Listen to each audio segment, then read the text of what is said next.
ભલે એક જીવના જીવન પથને જેમણે સંઘર્ષ કરી અને જ્યારે વિતાવ્યું છે, પણ જ્યારે એના મનની અંદર એવો ભાવ થયો કે મારું જીવન છે તો ખરેખર પરમાત્માને સમર્પિત છે.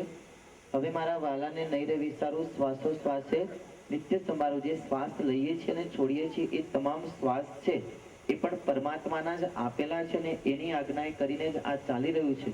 તો આટલા વર્ષોથી જે જીવન છે, જીવનને સમાજના કલ્યાણ માટે, સત્સંગ માટે જે સમર્પિત કર્યું છે, એ જીવનને જ્યારે સમર્પિત કરતા આજ જ્યારે 76 વર્ષની આયુષ્ય સુધીનો જે પથ પસાર કર્યો હોય, ત્યારે જો કદાચ વર્ષ થઈ અને જ્યારે પરમ પૂજ્ય મોટા મહારાજ શ્રી આપણને અને આ પરિવારજનોને જ્યારે દર્શન દેવા માટે પધાર્યા હોય, આટલો જ જો ગુણ આપણને આવી જાય અને આ ગુણને જો વાગોળ્યા કરીએ તો પણ જો આ દ્રશ્ય યાદ રહી જાય, કંઈ જ યાદ ન રહે, આટલું જ યાદ રહે કે મહારાજ શ્રી જ્યારે બિરાજમાન હતા, સંતો બિરાજમાન કહેવા માટે ન આવે. આટલું જ જ્યારે ગુણ જીવનની અંદર આવશે તો પણ ભગવાન સ્વામિનારાયણ ચોક્કસપણે આપણા ઉપર શ્રેય અને અમી દ્રષ્ટિ વરસાવતા જ રહેશે. આજના પાવનકારી પ્રસંગે જેતલપુર નિવાસી રેવતીબળજી હરિકૃષ્ણ મહારાજના ચરણોમાં એ જ પ્રાર્થના કરશું. દીર્ઘાયુષ્ય અને બાકીનું શેષ જીવન છે એ પરમ કૃપાળુ પરમાત્મા ભગવાન છે સ્વામિનારાયણ મહાપ્રભુના જીવનને ભક્તિમય પોતાના જીવનને સત્સંગને અર્થે અર્પિત કરી અને જીવનને પ્રસાર કરે. અંતકાળે ભગવાન સ્વામિનારાયણ તમને તેડવા માટે આવે એટલું જ કહી અને હું અહીંયા વિનંતી કરીશ પરમ પૂજ્ય મહારાષ્ટ્રના ચરણોમાં આ પાવનકારી પ્રસંગને અહીંયા રેવાભાઈ શંભુદાસભાઈને પણ વિનંતી કરીશ કે ત્યાં સાથે મહારાષ્ટ્રની બાજુમાં ઉભા રહી અને ફોટોગ્રાફી એક ત્યાં આગળ લેવા માટે આશીર્વાદની ફોટોગ્રાફી ટીપોઈને સ્વયંસેવક ભાઈઓ ત્યાંથી જલ્દીથી લઈ લેજો. એક સ્મૃતિ અર્થે રેવાભાઈના મનમાં હું આ એક છબી દ્વારા નિહાળતો રહું ને આ છબીથી જ મને ભગવાન સ્વામિનારાયણના અપર સ્વરૂપ એવા છઠ્ઠા વંશજ પરમ પૂજ્ય મોટા મહારાષ્ટ્રના દર્શન છેક સુધી રહે અને એમના ચરણોમાં એ જ પ્રાર્થના કરવી છે કે અંતકાળ સુધી પરમ પૂજ્ય મોટા મહારાજ શ્રી આવા ને આવા રૂડા દર્શન આપી અને ભગવાન શ્રીના અક્ષરધામની મને પ્રાપ્તિ કરાવજો. ખૂબ ખૂબ ધન્યવાદ. ઘણા બધા ભક્તો પણ પધાર્યા છે. તે ભક્તો પૈકી રામનગરથી પધારેલા ભોળાભાઈ કચરાભાઈ પટેલ પરમ પૂજ્ય મોટા મહારાજ શ્રી પાસે પધારી અને આશીર્વાદની પુષ્પમાળાનું ગ્રહણ કરી. સાહેબ મકાકાડ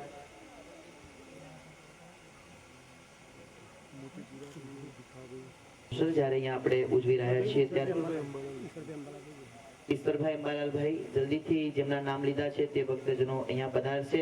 ઘણા ભક્તો બિરાજમાન છે, તમામ ભક્તોને અહીંયા લેવા છે, પણ સમયના અવકાશે આપણે બધાને તો લાભ અહીંયા નહીં આપી શકીએ. એના માટે હું ક્ષમા યાચના કરીશ. પણ આપણને સૌને બેઠા બેઠા પરમ પૂજ્ય મોટા મહારાજ શ્રી હાર પહેરાવે એવો જો આપણે સૌને એવા હૃદયમાં ભાવો હોય, ચોક્કસપણે એનો આપણે લાભ લેવો જ છે કે આપણને બધાને પુષ્પમાળા પરમ પૂજ્ય મોટા મહારાજ શ્રી પહેરાવે, પણ ફૂલની પુષ્પમાળા નહીં પણ શબ્દોથી ચરણોની અંદર ખૂબ રૂડા અહીંયા આશીર્વાદ પાઠવશે. ગોરધનભાઈ ઉપપ્રમુખ શ્રી 48 સમાજના પ્રમુખ છે એટલે વિનંતી કરીશ કે 48 કરતા પણ ડબલ સ્પીડે જલ્દીથી અહીંયા પધારશે અને મહારાજ શ્રી પાસેથી રૂડા આશીર્વાદનો સહર્ષ સ્વીકાર કરશે.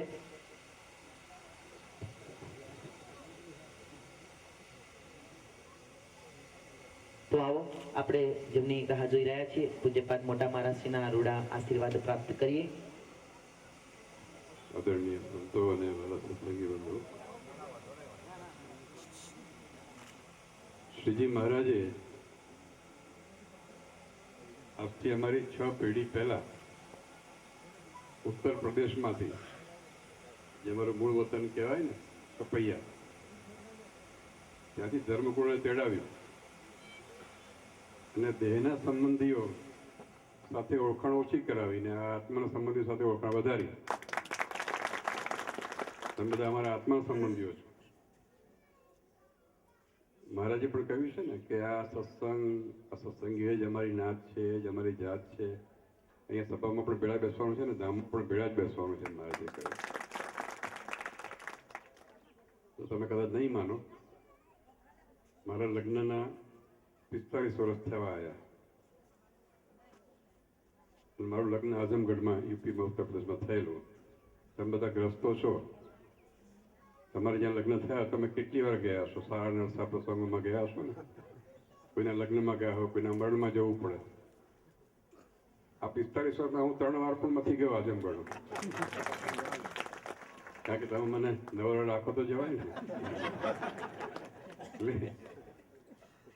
તેનો સંબંધ ગૌણ કરીને આત્માના સંબંધીઓ વચ્ચે વધારે રહેવાનું શ્રીજી મહારાજે અમને જે કામ સોંપ્યું છે એ કાર્ય અમે કરી રહ્યા છીએ.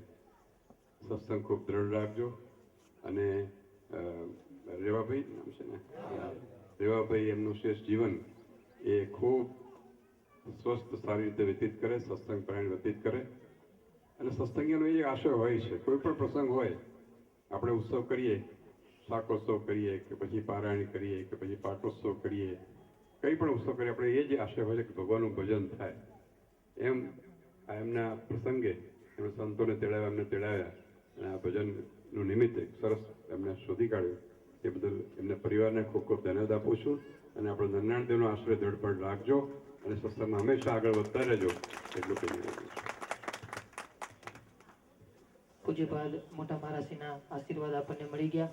હજુ પૂજ્યપાદ મોટા બાપજીને હજુ બહાર જવાનું છે, આ બાજુ યોગી સમ. તો આપણે પૂજ્યપાદ મોટા મહારાજને આપણે હા બધા ભક્તો સભામાં જ બેસી રહેજો. આપણે સભા ચાલુ રાખીશું. બધા ભક્તો સભામાં કરવાનું છે. બધા સંતો પણ અહીંયા એમનું સ્વાગત અને સન્માન કરશે.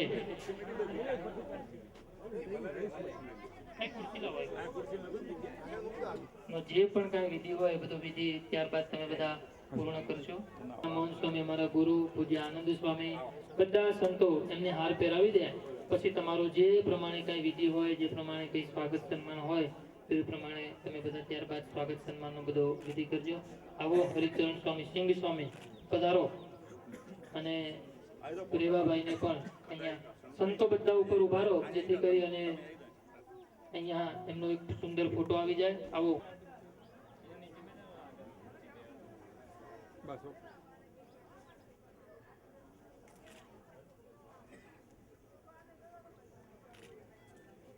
આ ફોટો મઢાઈને રાખજે પાછા ઘરમાં.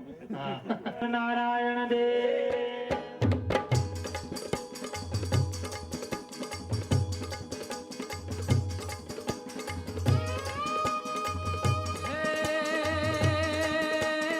गोपीनाथ समदेव नहीं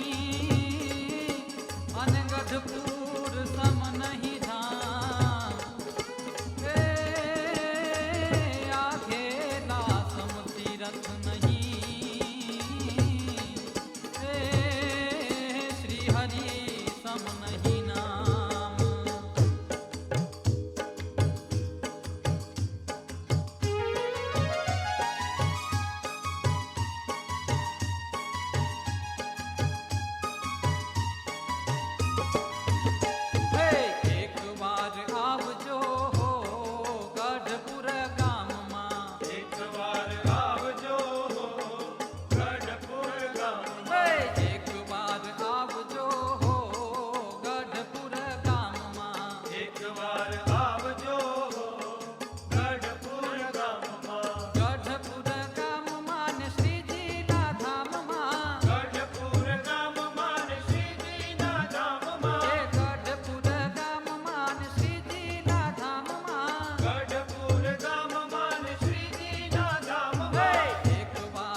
અક્ષરના વાસી વાલો આવ્યા અવની પર.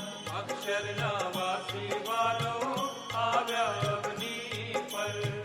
અક્ષરના વાસી વાલો આવ્યા અવની પર. અક્ષરના વાસી વાલો આવ્યા અવની પર. નવખંડ ધરતીમાં સ્વામી છતરાયા ચાલે રાજ. અક્ષરના વાસી વાલો આવ્યા અવની પર. અક્ષરના વાસી વાલો આવ્યા અવની પર.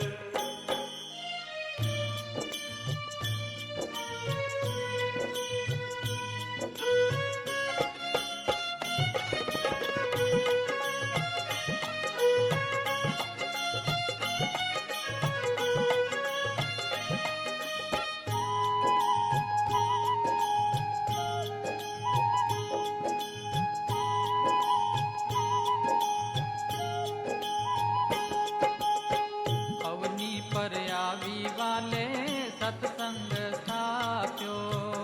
અવની પર આવી વાલે સત્સંગ સ્થાપ્યો.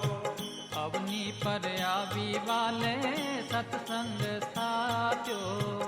અવની પર આવી વાલે સત્સંગ સ્થાપ્યો. હરિજનને કોલ કલ્યાણનો આપ્યો રાજ. અક્ષરના વાસી વાલો આવ્યા અવની પર. અક્ષરના વાસી વાલો આવ્યા અવની પર.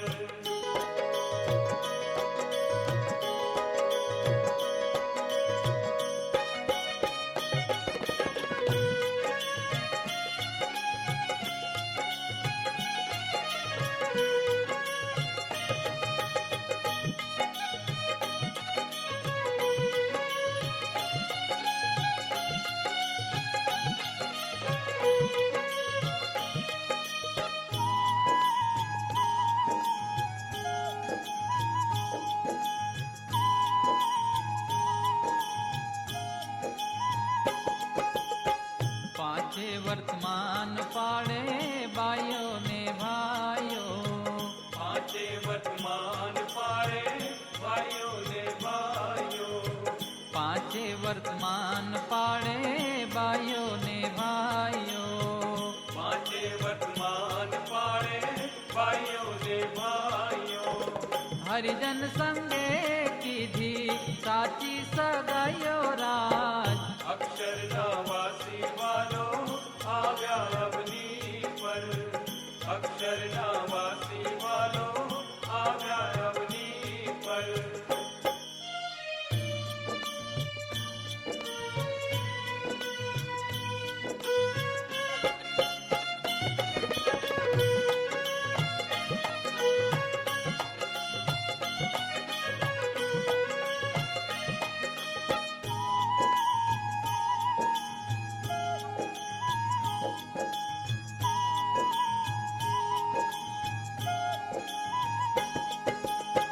ભાઈઓ દેખીને ભાઈઓ છે તેરા ચાલે. ભાઈઓ દેખીને ભાઈઓ છે તેરા ચાલે. ભાઈઓ દેખીને ભાઈઓ છે તેરા ચાલે. ભાઈઓ દેખીને ભાઈઓ છે તેરા ચાલે.